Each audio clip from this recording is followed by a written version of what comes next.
Hey everyone. So we were just talking about GameholdCon and signing up for GameholdCon, and I signed up for maybe half D&D, half Shadow Dark. I didn't really pick up any games beside those two, but you picked up a number. What did you pick up, David? Yeah, I got Dragonbane, Yeah, RuneQuest, and some other systems that learn to play and that kind of thing. Because I always like to try out different systems, and the convention environment is a good opportunity to do that. So I yeah, like jumping on that. yeah. Today we're going to talk about different systems for combat, hit points, stamina, armor class, stress. We'll kind of compare and contrast D&D and all its iterations, draw steel, which I think we'll see is very similar with a slight nuance in how it's done. And then game like Daggerheart, which is much different. Look at a few other ones. I can't even recall Ruin Quest, although I made characters way back in the day. Hey, Better with Bacon, thank you for joining. And Rollmaster, played that way back. Have you done any Rollmaster lately?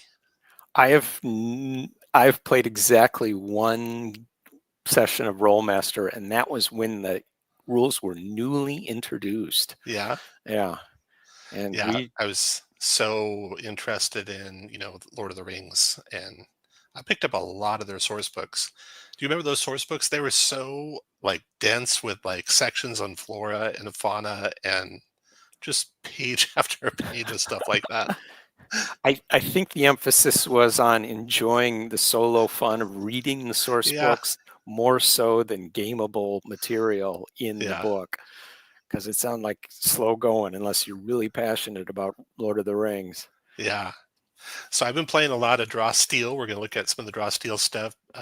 Bacon played some Draw Steel with me, and I got Delian Tomb coming up. I'm going to try and get through the whole Delian Tomb adventure. We did the first session, which is like the 5-room dungeons section of the adventure, and then they turned it into kind of a sandbox after that. You're playing around the village of Broadhurst, and there's more goings on in the area. So I'll be running that, and we'll look at how Draw Steel does their combat. I got 3 things on deck, and there's more coming. The Dragon Delves, I've really been enjoying the Dragon Delves, been converting them to the d20play RPG. Um, so looking at the third one of those. We ran Steading the Hill Giant Chief, we ran Glacial Rift of the Frost Giant Jarl, and now I'm getting ready to run Hall of the Fire Giant King, also in d20play RPG. And then Heroes of the Borderlands is about to hit. And I think I'll run that because I just ran recently Keep on the Borderlands. And there's going to be tweaks, but it looks like it's going to be pretty well produced as far as that adventure goes. And with, I think Will Doyle was at least somewhat involved, and see what kind of changes they made to that adventure. Yeah, So that's those are what's on deck. exciting games. What was running the Fire Giant or the Frost Giant thing like It was fun. It was so many fun. years? Yeah. It, the players, they did really well on the Hill Giant one. They were, sneaky. They snuck in. They got to the goal of what they wanted to find out. Not so much with the Frost Giant one. They didn't really take advantage of questioning any giants ever. They didn't, you know, there's spoilers. There's some passes you can get that'll get you past a lot of giants in that one. They didn't take advantage of that. And so that one was kind of a slog. And they really fought a lot more than they needed to fight. Those old adventures, they're so fun in that they're location based and you're making the adventure yourself as the party. And a bit. Good evening, Runeforge Gaming. Good evening. Um, and so, yeah, it was fun to see how they did. As with all those old adventures and Keep on the Borderlands the same way, it's fun to see how the party tackles the adventure, what paths they take. Do they work any of the denizens against themselves in the adventure? And those old adventures, you really need to. If you're not doing that and you're fighting them all on your own, it can be a real slog and deadly. So, Part of showing off your player skill then was getting the loot with minimum fighting, yep, just using your ingenuity. yep, absolutely. All right, well, let's look at this poll here. This is really interesting. I did a poll recently, favorite TTRPG of the moment. So of course there's recency bias on what everyone's current favorite TTRPG is. There's bias on my channel. If you're in my channel, you're going to see this poll a lot more than if anyone's not on my channel. But I would have suspected my channel to be mostly 5e D&D and Shadowdark. I think that's the vast majority of my subscribers. Much fewer Draw Steel subscribers. Although we have been doing the play tests, since a year and a half ago. So there'll be some Draw Steel people there. But I was just amazed that Draw Steel's neck and neck with 5th edition D&D. Amazing. Yeah. Was Shadowdark on this poll? Shadowdark was a write-in. So, Oh, and if you look at the write-ins, I'll write in my favorite. Most of those write-ins I say were Shadowdark. But lots of other cool little systems as well beyond Shadowdark were written in. And then also surprising maybe to me is Daggerheart, really tanking in the numbers there. And I played Daggerheart. We played Daggerheart just as much as we played Draw Steel, I think, as far as preview games and games when it came out. And, I sunk just as much of my effort into running a good game of Daggerheart as I did running a good game of Draw Steel. So I don't feel like I was cheating Daggerheart on the channel at all. So I think it's just kind of sinking or swimming on its own merit, and it's not looking good for them. Which, there's been this interesting discussion happening right now. It'd be interesting what the chat thinks about why are they going on campaign 4 with D&D 5th edition for Critical Role campaign 4. And there's all sorts of, theories. It could be big sponsorship money from D&D. I mean, if I was D&D, I'd want them doing my game, and I'd put some sponsorship money behind it for sure, or advertising money behind it for sure. So there's that possibility. But I got to think they got to have their own internal polls. And they got to have been polling, is Daggerheart catching or not catching? And if they were getting the same poll results as this, I'd be really worried about running my whole flagship operation on a game that's not really getting there, like this looks like. It could be as simple as Brennan Lee Mulligan's comfort zone is what he favors running. Yeah, he probably had a big say in what they're going to run, but he's a good DM. He could run anything. I mean, come on. You can run anything. David, you can run any of these games. I can run any of these games. Brennan Lee Mulligan can run any of these games and do a good job at it. So, but that's very interesting. So then we did another poll, and this poll I just did recently, I'll share this one. This is our discussion topic of the day, is what's best in TTRPGs: armor class, evasion, thresholds, hit points, stress, stamina. So you got the old D&D standby, which is you roll to hit versus an armor class, then you do damage if you hit. You got the Daggerheart version where it's you rolling versus evasion, so you're rolling to hit still. Then you're also rolling damage, but then the damage gets soaked by the armor to some extent. And so evasion and armor are two different things, and that pulled pretty low. And then Draw Steel, which we will look at, and we'll see it's basically you can get the same results as D&D, but you're skipping the roll to hit. Instead, you're just going to do a roll to damage. And there's lots of iterations on that. There's a lot of games. You looked at the Nimble game recently, right? And don't they just go right to rolling the damage die, I think, on that game? Yeah, I think that's right. I haven't spent a lot of time with that, but that could be true. Yeah. And Draw Steel's early iterations were straight to a damage roll. Now, Draw Steel's final iteration is a power roll where you're rolling numbers and consulting a chart to determine where in the range you do damage. So I'm talking about how those two things be the same, but let's back up real quick and look at hit points. So this has been the age-old discussion of what are hit points, what does it mean to get hit? And this is from the good old Dungeon Master's Guide. It's quite unreasonable to assume that a character gains levels of ability in his or her class that a corresponding gain in actual ability to sustain physical damage takes place. So hit points has always been, a combination of your combat skill, your combat stamina, your luck, your magical protections, etc., etc. And Gary, he was given a reason why Constitution should always affect it, as opposed to, you would think Constitution is just your health and how much of a hit you can take, but it's also your stamina, how long you can fight and fight strongly. So I'm using the word stamina a lot, right? As I'm describing what hit points are, because they're not really physical wounds. They're your ability to fight for a prolonged period of time and have guys swinging swords at you and still stand. And so we look at the stamina definition. This is from Draw Steel. Your hero's survivability is presented by their stamina. Think of that as a combination of your creature's physical vitality and their overall energy for dodging and resisting incoming blows, spells, and other violence. So basically the same idea as hit points in D&D. And in Draw Steel, you're just taking damage as guys come on you. In D&D, they have to roll to hit before they do damage, which is kind of just a tiered system where in D&D it goes from 0 up to a maximum amount of damage you take every round. And Draw Steel, it's from a positive number more than 0 to some damage every round.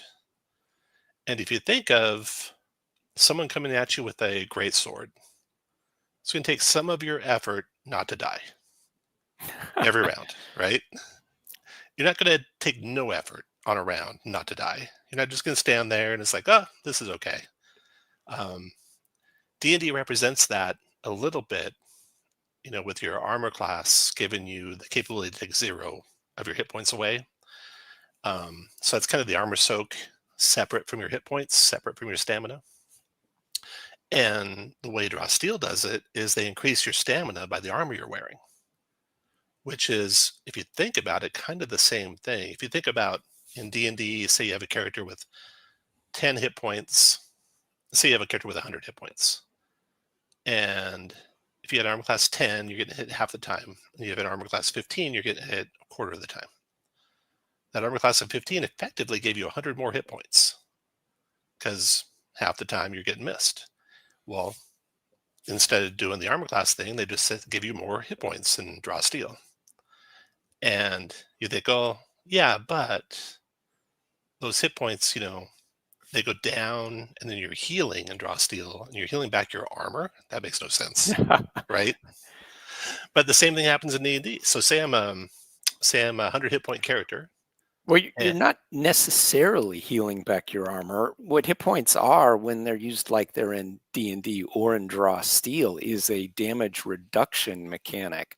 Mm-hmm. So if you've got twice as many hit points, it's the same as taking half as much damage from every blow. Yeah. You're using your energy and your combat skill and your armor, in the case of Draw Steel, to reduce all the damage you take by half. Yeah. When you've got twice as much hit points. Yeah. So let's say you're a fighter with 100 and your armor class is 15. So it's like you effectively have 200 and you get wounded all the way down to maybe 10 left. Now your armor is only giving you really 5 extra hit points because you're hit half the time. So then you get a bunch of healing and you're back up to 100. Well, it effectively healed you all the way back up to 200 with your armor effect figured in. So D&D was kind of doing the same thing. The armor is always some multiplier of your base hit points. And stamina kind of does the same thing because they increase how much stamina your armor gives you by your tier. So the more stamina you start with as a character, the more your armor contributes. So it's just kind of balanced all together. And it's going to come down really to, I think, how it feels for you as a player, how it feels for you as a DM. You could argue, okay, so a guy's coming at me with a longsword or a great sword. Yeah, it's going to take some amount of my effort not to die. Guy shoots a longbow at me, he might just flat out miss with me doing nothing. But I would say if I was standing there and the guy had a longbow aimed at me, there would be some stress involved in just standing there and taking the shot. So there's a little bit of your luck going away, a little bit of your resolve going away, which is all reflected in hit points, right? And stamina. So that's the idea by hit points and then how stamina is kind of similar to hit points. And if I share this tab instead, I did some odds on D&D and some odds on below, and the chart here is Draw Steel. So D&D, you're rolling a D20, and let's say you're looking to hit armor class of 12, and you're doing damage with a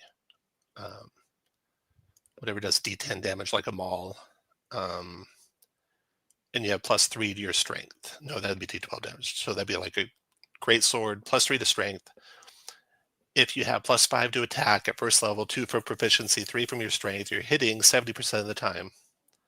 You're doing on average 6.98 damage, including all your misses, including all your criticals, including all your hits.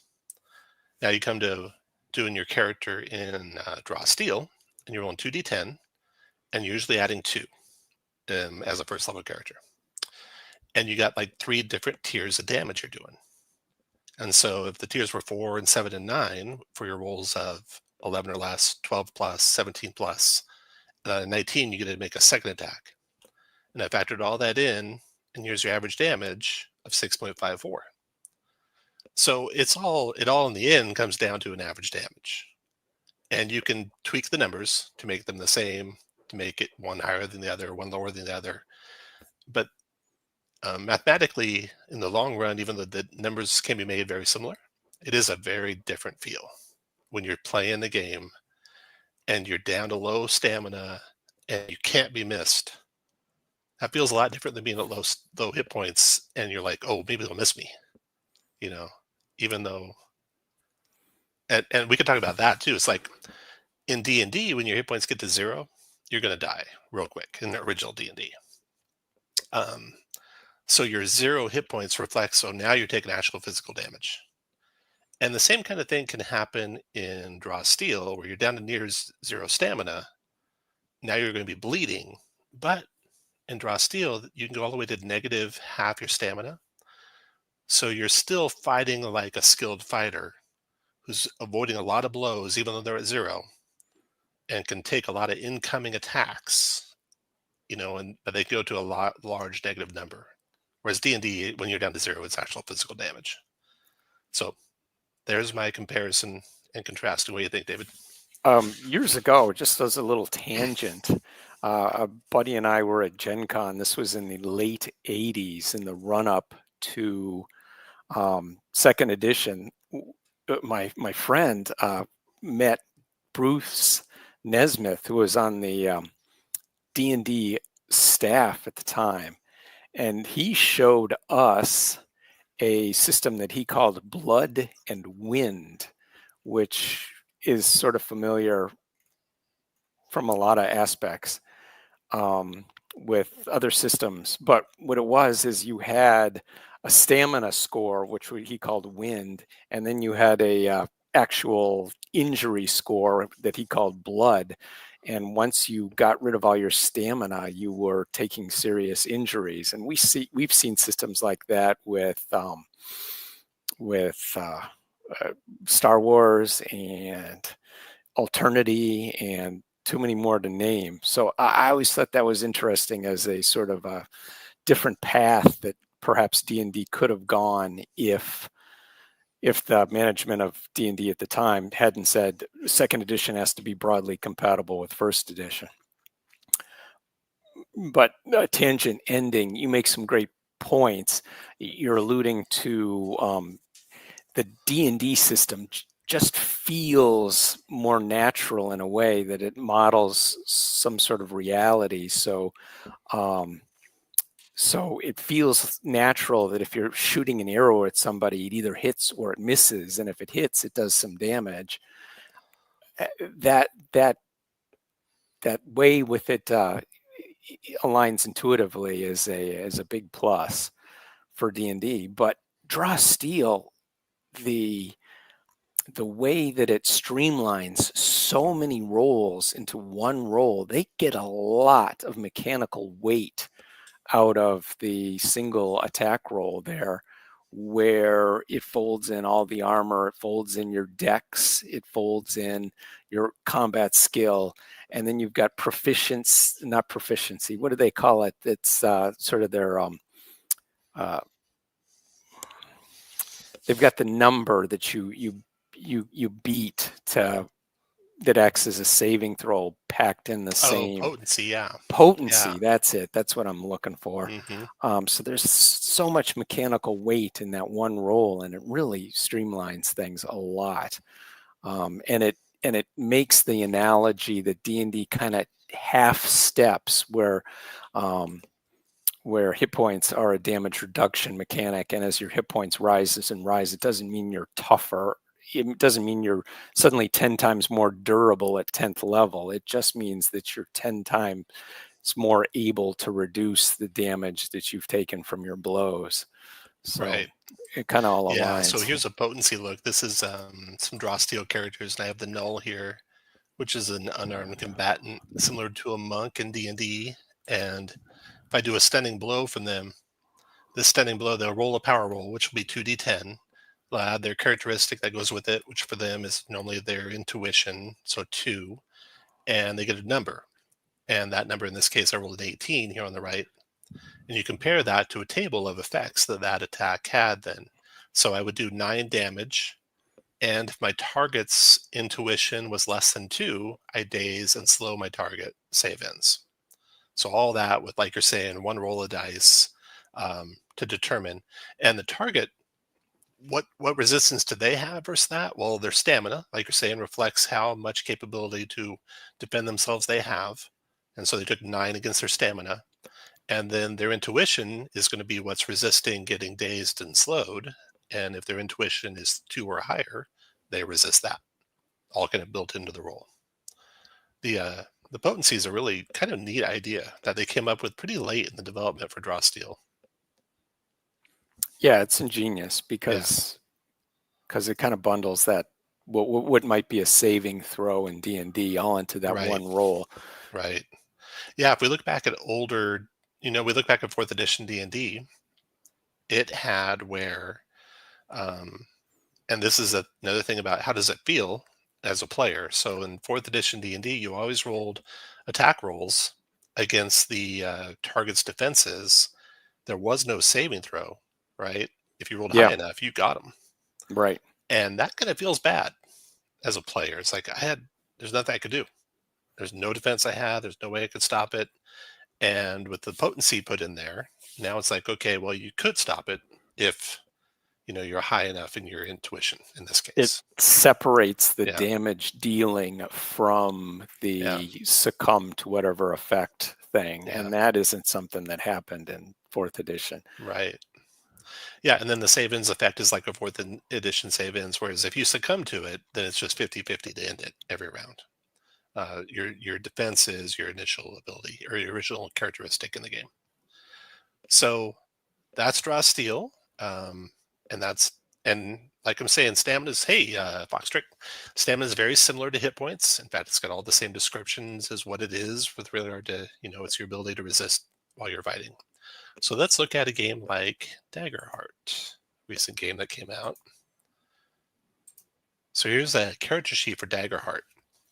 And Daggerheart has an attack roll, like D&D does, and you're rolling against a creature's evasion. And so they've separated out armor from the ability to dodge. In theory, if you can't get to their evasion number, you missed them outright. And if they have high, in this game, agility, I think it is, they might have a higher evasion. And as they start putting on heavier armor, their evasion will start coming down. And then there's a second thing you do is you roll, so you hit them if you roll high enough. Then you're going to roll some damage. But that's not damage directly. It's a number that you can compare to a few things. The higher you roll, the better. But if you roll infinite, it doesn't matter. There is an upper limit to what you're going to do. You're going to then compare that to their damage thresholds. And their damage thresholds increase by your level, increase by the armor you're wearing, and such. And whatever damage roll you rolled, you'll compare to the minor, major, severe damage thresholds, and then do 1, 2, or 3 hit points of physical damage to the target. And then one more step, the target can also soak a little bit more of that damage with their armor that was already resisted by the thresholds by sacrificing a little bit of their armor and take it down 1 more hit point. So they'll take 0, 1, or 2 as long as they have some armor soak capability remaining in their armor. And heavier armor has more soak capability, also has higher thresholds. So that's how Daggerheart's doing it. Then your hit points, in theory, are representing real physical damage that you're taking. And when that gets down to 0, or actually they count up, when you mark your last hit point slot, then you die, or you go through a death mechanic that they have in the game, where you can go unconscious and then potentially lose some future capability to have hope, or you can risk it all to a 50-50 chance of dying, slightly less than 50-50, like about 60-40 chance of dying. Or the last one is you can just accept death and go out with a blaze of glory. So Daggerheart, I was kind of surprised, is very deadly when you get down to that last hit point. And also, when you're down to only 3 hit points left to mark and you don't have any armor, you could die with any blow. If you're down to 2 hit points left to mark, and even if you have armor, you could die with any blow. So it's a sneaky, dangerous game where it's like you can feel like you're safe, and then all of a sudden you're dead. You played it. How did it feel to We play it? haven't played it that much, but Yeah, I think there's a predictability to the whole game yeah. numbers with the damage, because you got a speed limit there with you You can know you're only going to take at take most 3. Yeah. you're only going to take at most 3. So there's a certain predictability in that you can only do so much or sustain so much damage in one blow.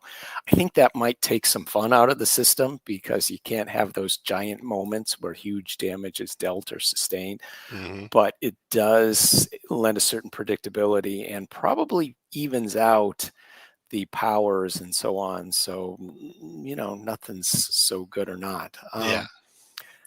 I Yeah. kind of I kind of liked the limits, but I did miss the big moments. Yeah.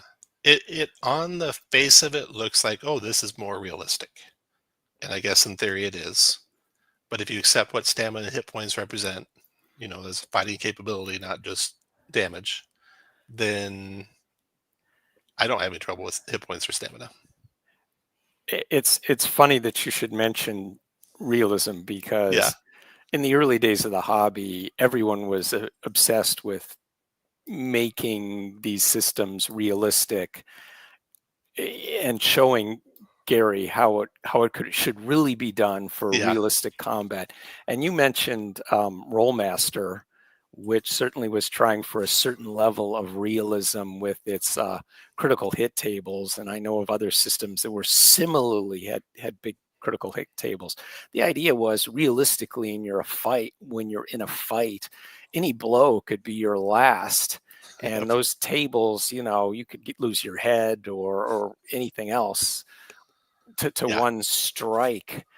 And that was realistic. But what time has shown and what these designs show us is it's kind of more fun to have a sense of accomplishment each time you hit, that goes in a measured pace Hmm. toward to final conclusion, rather than those realistic systems which tended to devolve to fighters dancing around each other trying to land a telling blow with no progress until somebody got lucky and severed somebody else's aorta, and that was the end of it. That's the end of that fight. Yeah. Greg makes a good point. In Daggerheart, most groups, there's a rule that you can use double high threshold to do 4 hit points of damage, which, yes, and therefore you just take that into account, and it's still predictable about. It's more, you're in danger sooner, for sure. You could die when you only have 3 hit points left and all the best armor, as opposed to only 2 hit points left, all the best armor. What I'm not sure we saw in Daggerheart is it can be deadly fast if you get ganged up on Yeah, and you start taking 3 hit points at a time yeah, marked off from a whole bunch of combatants, and you didn't see yeah. that coming. So one thing that never really meshed with how hit points were described in D&D in all its iterations, including the latest iteration, except for one, was the fact that you have these cure spells that cure you for like 1d8 hit points. But when you have 100 hit points and you've taken 10, you're not wounded. So what are you curing with your Cure Light Wound spell, right? And so 4th edition did it a little different. You had healing surges that you could trigger, and you had so many of those a day to really kind of recover. And in a short rest, you could recover them on your own, right? So it's just you catching your breath, ready for the next fight, and you're back up to full hit points. You're not really curing yourself as much as all other editions of D&D did. And so Draw Steel took that idea, right? They have recoveries in Draw Steel where you can, on your own, catch your breath and increase your stamina back up a little bit. Once you're out of combat, you can increase your stamina back up. And we did see an interesting thing with that. I don't recall how bad it was in 4th edition this way, but we were playing Delian Tomb with just a few players, and one of them used up all their recoveries before the last battle. So they're sitting there with no way to get their stamina back up except leave the dungeon and go back to the village and spend the night. There was no healing that could help them. There was nothing that could help them. Now, in the game, a potion of healing can heal you without recoveries. And there's a few other powers that some characters have that can heal you without recoveries, but they're kind of limited as far as I could tell so far. My sensor was able to give Yeah, let other you could. people But if you ran spend out of my recoveries, then you can. recoveries. Yeah. Oh yeah, then it would Yeah. be a So dangerous place to be. that's where that kind of runs out. But it is in a game where stamina doesn't represent actual wounds yet, until you're down low. Makes more sense than healing spells do, in my opinion. I was a huge fan of that aspect of 4th edition, both because it made sense from a sort of a simulation model where it never made any sense to me that a healing potion was 1/10 as healing for a 10th level character as it was for a first level Right. character.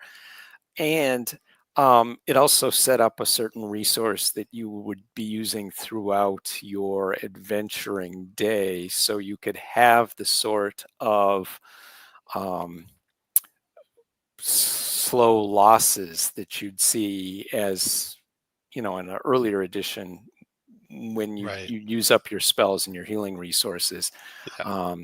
Once people were able to buy healing potions and whatnot, spells of cure light wounds like in 3rd edition, The suddenly there wand to was cure no light wounds. resource management aspect until 4th edition introduced the healing surge.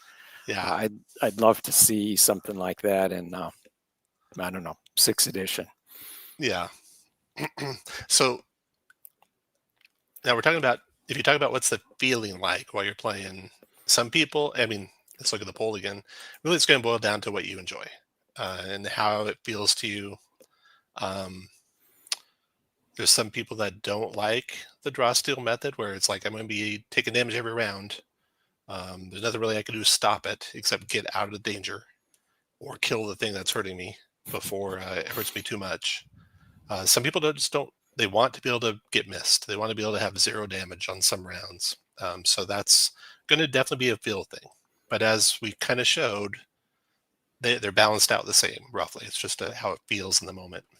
Now, one argument that's made that I disagree with, and you might have some take on gambling and such, and how positive reinforcement or intermittent positive reinforcement makes it feel better.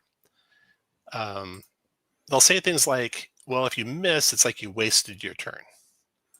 And that always grates on me as a player that likes tactics, because there's so much more to the tactics of a game than I run up to them and I swing my sword once. Oh, I missed. I guess I didn't do anything. When I'm playing a game and I advise players, like this is from my d20play RPG, there's a lot to consider while you're in the middle of a combat. You want to be thinking about flanking, thinking about fire lanes, thinking about secrecy, thinking about escaping if you need to, etc. So hit or miss. Don't end your turn with your attack. End it when you position yourself to best help your allies prepare for your next turn. Thinking of the tactics of the overall environment. And for a game that, says tactics is a big deal, for Raw Steel to say, well, you're just losing your turn. Not really. Not if you have all these tactics in your game. And they do have a lot of these tactics. One thing they don't have is fire lanes, nor do they have, and fire lanes can be two things. It's keeping not between your archers and your enemy. You want to have an open line from your archers to your enemy. Don't get in the middle of that line. Same thing can be said for area effect spells. Don't get in the middle of a group of enemies. Stay on the outskirts of a group of enemies so that your casters can fireball them and not get you in it. Those are all tactical decisions that make the game interesting if you're playing on, in a tactical miniatures type of game. And they have all that except for fire lanes. It's interesting that they don't have fire lanes, but I can see why, because in the games I've played, there are so many creatures on the battlefield. You would never not have cover from enemies or allies. There'd always be creatures between you and whoever's attacking you. So they just, I don't know if they play tested it this way, but they just said, let's just ignore that. Let's ignore soft cover. A lot of their spells are enemies only, even though it looks like a fireball spell. It somehow magically only gets your enemies. So that is removed. But that's one thing I don't like when they say, oh, you just wasted your turn. But there's another side to it. You can talk about positive reinforcement, intermittent reinforcement, David. Well, yeah, there's a trade-off here, Right. especially when you've got really long intervals between turns. It really does feel bad when nothing happens on your turn except for maybe you moving around a little bit. So that's what Draw Steel is attempting to avoid with the always hit. But on the other hand, that kind of evens out the reinforcement from each of your turns because the highs and lows are sort of evened out a little bit. There's a thing that you get in D&D and other games where most of the weight of luck is on that D20 roll. That's intermittent positive reinforcement, and that's the rush that's built all those casinos in Las Vegas where people are not playing 97% payback slot machines just so they get a 97 cents back on every dollar every single time they pull the lever. They're looking for a few misses and hopefully a couple of hits in there. So they get excited and are ready to take another swing or another pull, as the case may be. There's another aspect of that positive reinforcement that you miss. I felt like it was being missed by the players when they were playing Draw Steel. When you're playing at a high level of tactical skill and you're getting the flanks and you're doing all the things necessary to give you all the best chance of hitting, in Draw Steel, you'd be getting edges and double edges and such on your attacks. It makes it feel really good when it turns a miss into a hit because you really feel like my skill made me hit. When it turns 4 damage into 6 damage, it doesn't feel as good. Yeah. So there's a little bit less. It still is good tactical play, and yeah, getting those double edges gave you 6 damage instead of 4, but that feels a lot less significant than if it makes a miss a hit. To the design of Draw Steel's credit, I think that there's tends to be a steeper rise in damage through the different power outcomes than there was the first time we played it. So you do get a little bit of more of a rush when you roll the 17 or higher than originally. Yeah. So now let's talk about, and chat, chime in with what's the craziest mechanic you've seen in the game. There's a lot of mechanics out there. A lot of them are similar to these two, where it's either hit point attrition, representing overall combat skill, or it's some way to try and model dodging and model armor soak in the routine, right? And then in theory, your hit points are physical hit points in a system like that. A unique system I played recently was Crown and Skull. I don't know if you played this with us or not, David. I did. Did you? Oh, Okay. maybe I didn't play it. We talked to the designer, and it Yeah. was unique. Go ahead and explain how that works. All right. So in this game, let me share this tab. Let me blow it up here. Here we go. So we're looking at Crown and Skull. And here's another mechanic we can talk about too. In this game, enemies don't make attack rolls. When they attack, the GM will ask you to roll defense. You roll at or below this value to avoid injury from the incoming attack. And the enemy attack, if they're more skilled, they might increase or decrease your defense level that you're trying to roll under. Now, once you take a hit, this game does attrition instead of hit points. It takes away skills you have, and it takes away equipment you have, which was really unique, I thought, in the system. So there's like different types of attrition. Cross them off. When you're hurt, you'll be losing one of your skills and gear. And for example, you might have like 5 or 6 skills, like in D&D, maybe up to 9 skills. And you cross them off. So it's like, okay, I was good at picking locks, but now I have a wounded hand. So now I don't have that right now. Crossed off equipment and skills cannot be used until restored or repaired. Roleplay at attrition impairs your senses, physical wellness, equipment beyond use. It could be permanent or not. And the game has different types of attrition. Basic is you get to choose what you cross off, one equipment or one skill. Flash is a skill. Equipment is equipment. Destroy destroys an equipment and crosses off a skill. And brutal is D6, random equipment and skills. So one of the most unique games I've played. Not saying it's better or worse than any game, but just definitely unique. Did you feel that the roll to defend type system slowed things more than it would be with the game master rolling the attacks for the foes? Slightly, right? Because every player's got to be paying attention, or else you got to get them to start paying attention Yeah, when it's their turn, when they're getting attacked, get them off their phone. We can talk about level of attention required in games, and Draw Steel might be the peak of that. I have not seen a game require you to know what's happening in a combat round more than that game, for sure. certainly with my sensor character, I have never had so many opportunities to interject and do something in the middle of somebody else's turn in any other game I've played. Yeah. I, And go ahead. that's kind of valuable in a way, because then you got to pay attention and you're kept in the action. But to some extent, there's conversation about figuring out what the numbers are and whether my character can help. That requires a lot of extra conversation that I don't know that I want to slow down the game for that. Yeah. Let's look at some of the Draw Steel things that go on. So you talked about a sensor, and your sensor judges creatures, judgment, and you can do things when they shift, when they make a power roll, when they use an ability with a potency that targets only one creature. You can, when you damage them in melee, you can taunt them. So you're watching for all of those things to happen. You're watching for your wrath to build. It builds at the start of your turn. It builds when you judged creature damages you once per round.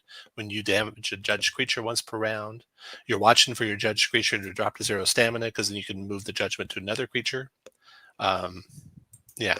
So you got triggers, just all these different things. 1, 2, 3, 4, 5, 6, 7, 8, 9 different triggers you're watching for. Yeah. And as Around. much as I like being constantly involved in the fight, I'm hesitant to slow down by involving myself constantly in every aspect of the fight. Yeah. And it varies by character in Draw Steel. The Fury in Draw Steel has much fewer triggers. They have ferocity at the start of their turn, ferocity when they take damage, ferocity when they're winded, ferocity when they're dying. And it's all them, not looking at anyone else. A tactician is similar to a sensor in that they mark someone and they're always watching for things to happen to that marked target. The null is watching for the director, the GM in the game, to spend malice. The talent is looking for anyone in the game to get force moved. So there's some variety in how much of it's external, and you happen to pick the most external character that there is in the game, as far as I can tell. The troubadour is doing things that affect people every time they start their turn within the area of the performance that the troubadour is doing. So they're always either. I had a friend who played a bard a lot, and he would have a little table tent with what effect his bard song had.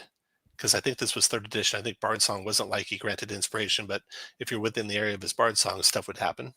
Same here. It's like, do you want to be the annoying person who reminds everyone all the time?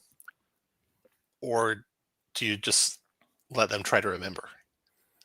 So that's always a call that you have to make as a player. Yeah.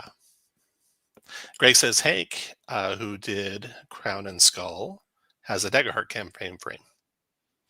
That's a neat thing in Daggerheart, those campaign frames, for sure. So that's about what I had for hit points and such. Anything else there, David? Let's look at your article. You did an article about way back them doing a no to hit roll. Want to talk about that a little bit? Sure, I'm happy to. We'll be revisiting a little bit of what I wrote about in the article. But back Uh-huh. in the early days of D&D, a lot of folks were criticizing the system because hit points and armor class seemed unrealistic. It seemed people wondered, why is a 10th level character 10 times as resistant to injury as they were at the start of their career? Why is somebody who's wearing this big clunky armor somehow harder to hit when it seems like it would be easier to land blows? So every game designer back in the day started creating more realistic combat systems where hit points stayed the same. And then, for extra realism, you'd add a critical hit system. So you might sever somebody's aorta from time to time. Uh, and then armor would often make you easier to hit. That's something that was like in GURPS, because you were clunking around a little less nimbly, and it would reduce the damage of the blows. So all that seemed more realistic. But as I was talking about, it kind of made fights seem static because you were just waiting for the one lucky blow that landed.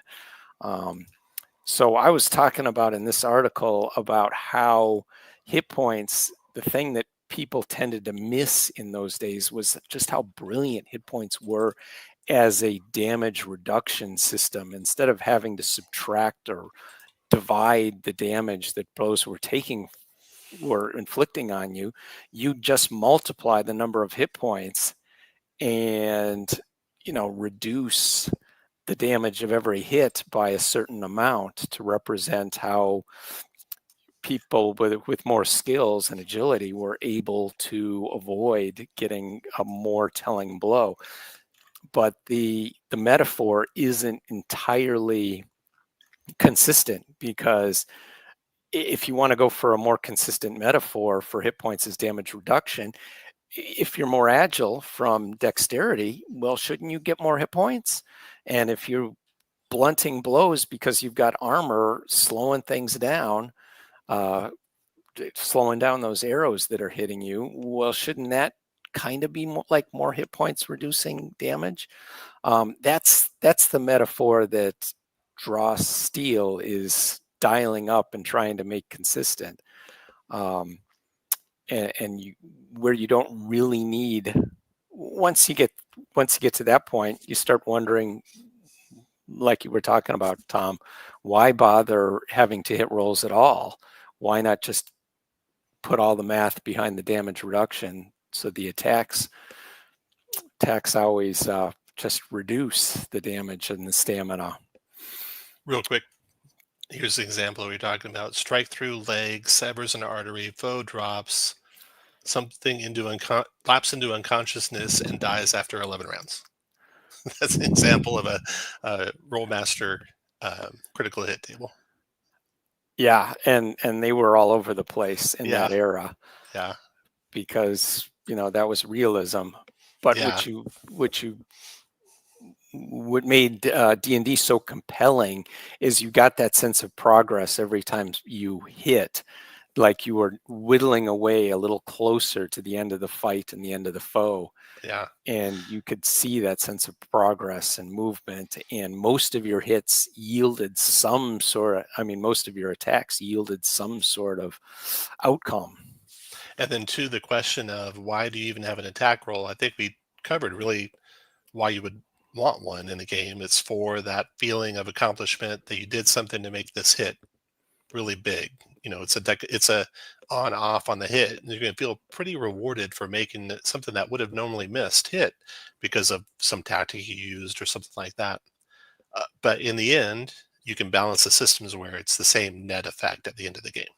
Right. When I wrote this article, my hypothesis of a system where every hit did a certain amount of, every attack did a certain amount of damage, and all the weight was in a damage roll, and there were no two hit rolls, just seemed too fanciful and out there.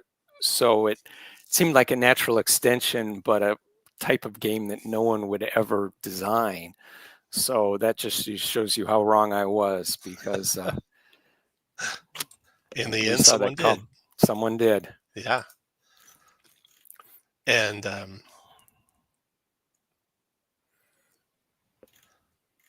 there's the article for you guys. Check that out on David's channel. Lots of good articles on David's dmdavid.com for checking that kind of stuff out. Yeah, let's look at real quick the draw steal rules. Share this. There we go. So here's the rule book for draw steal. And if we look into classes, this is where we'll find out how much stamina each class starts with. So if I have a sensor, I'm going to start with the stamina of 21.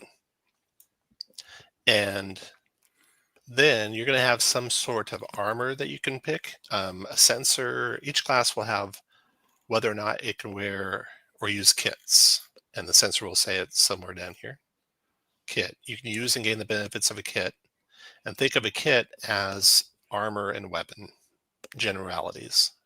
And then the kits are very generic in, light, medium, heavy armor, shield, bow and snare weapon, light weapon, medium weapon. And you describe what it is your character is carrying or what you want your character to have. Is he using a battle axe? Is he using a long sword? Is his medium armor layers of thick hides, a few metal plates? What is he wearing for armor? You describe that.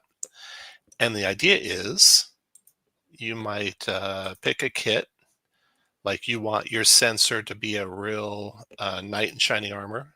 So you pick the shining armor kit, which means you're wearing heavy armor. Again, you describe what that might be: a shield and a medium weapon, longsword, battle axe, something like that. And then here's your stamina bonus. So you had 21 with your class, you're getting 12 from your armor. So your armor is effectively giving you 150% hit points, which is kind of what heavy armor does in D&D. And then it's per echelon. So the game has echelons. I think they're 1 through 3, 4 through 6, 7 through 9, and then 10. So I think there's 4 echelons. Don't quote me on that. I might not be right. So that's going to build with your stamina, which is building with your class as you go up in class levels, and your stamina doesn't go up as fast as it does in D&D. In D&D, you effectively are doubling your hit points at second level and increasing a commensurate amount every level. In Draw Steel, it's slightly less. Instead of getting 21 per level, you're getting 9 per level. So a little bit less than half of what you got at first level, every level after first. So you won't have as outrageously high hit points like you get in D&D, especially when you add your constitution to that in D&D. Now, you did say how agility should increase stamina, and I agree it should, but it really doesn't in this game. In Draw Steel, your agility doesn't contribute to your stamina at all. So your ability to dodge attacks really is no way shown that I know of in Draw Steel, which is interesting. If you're going to try and replicate this in D&D, you could do a system where I'm using hit points and my armor is going to give me more hit points. And if I want my dexterity, it should give me more hit points, like my constitution gives me more hit points if I'm not having an armor class and I'm just taking damage. So that's how those work.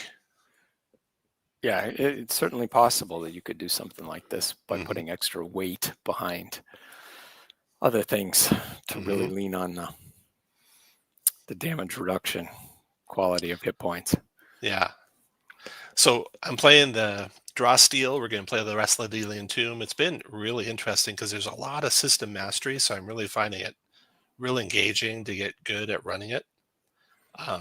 And I think the players are surprised with how engrossing it is in combat. Maybe too engrossing for some, maybe just right for others, because there's definitely a lot to pay attention to. Another game that had some interesting mechanics for that was the Nimble game, which you got, David, which I checked out a while ago. And they have where everyone has like these reactions they can do. And one is an attack opportunity. One is defending an ally if they're adjacent to you. And there's a couple other ones that they had in there too. And I think that's a good thing to have in a game, to always have some sort of reaction off turn that a player could be watching for. I think having at least one is a good idea.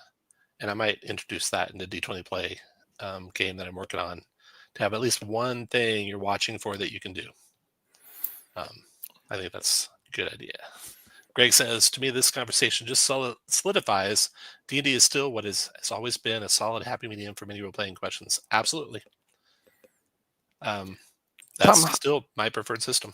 yeah, Yeah, I'm and in that Shadow boat. Dark and D20play, and OSE and OSR, they're all that same system. An attack roll against an armor class, doing hit points of damage, just with some levels of hit points higher or lower in the system. How do you feel about the speed of play with 5th edition versus Daggerheart?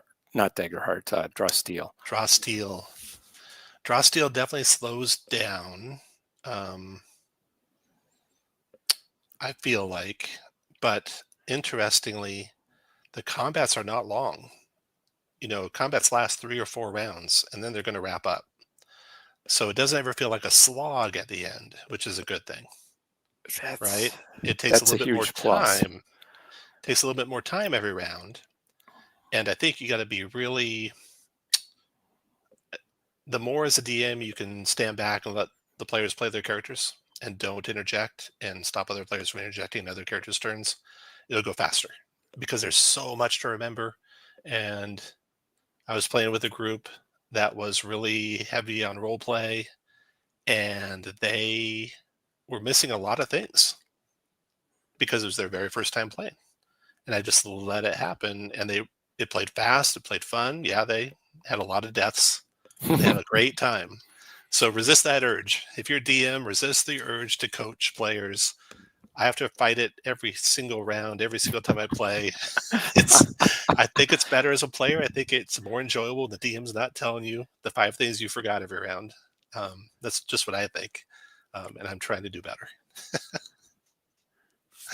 I get sick of. Greg says I get sick of playing running it, but after jumping systems, it's always so nice to return to. I think you're talking about D&D, right, Greg?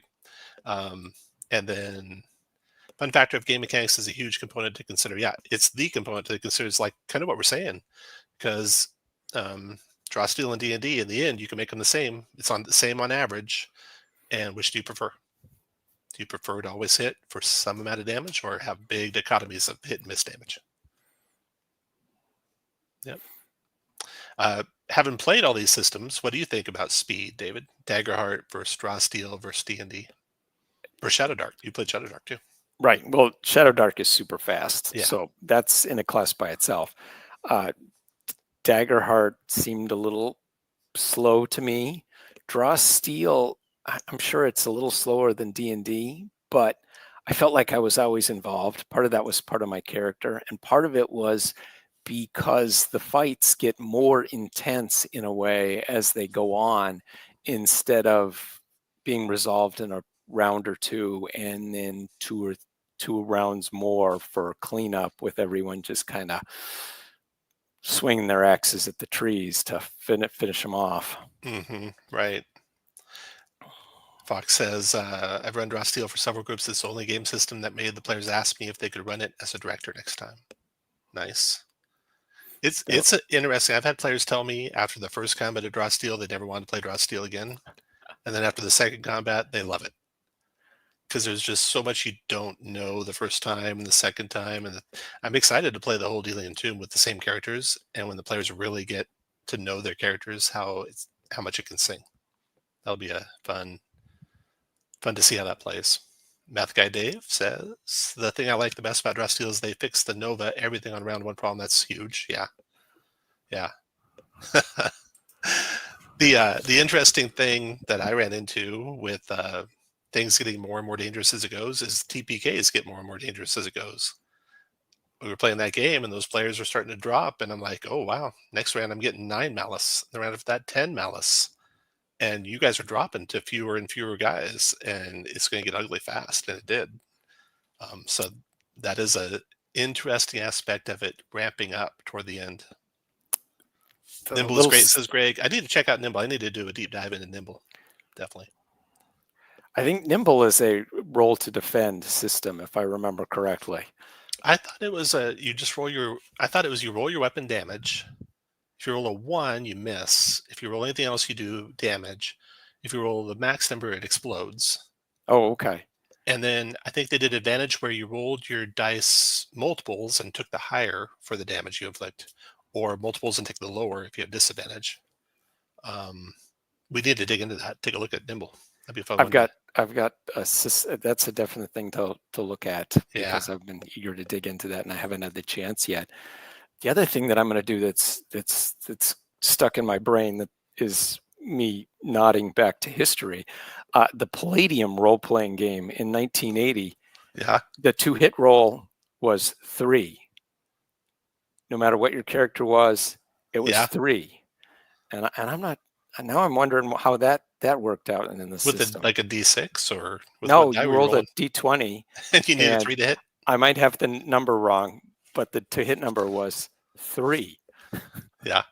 We need to run a game of Nimble and see how that plays. Another game is Easy D6. Have you played that one at all? That one's where you're rolling, and you're rolling a D6, and you need a 3 to hit or something like that. And then armor, you defend with armor, so you like make an opposed D6 rolls type of thing. I need to dig into that. I shouldn't speak about it because I don't know it anywhere near enough to speak about it. But that's another one to check out now. Yeah. All right. Well, let's wrap that up. Thanks, David. My pleasure. Good discussion. Thanks everyone for watching, and go out there and try those games. Lots of games out there to try right now.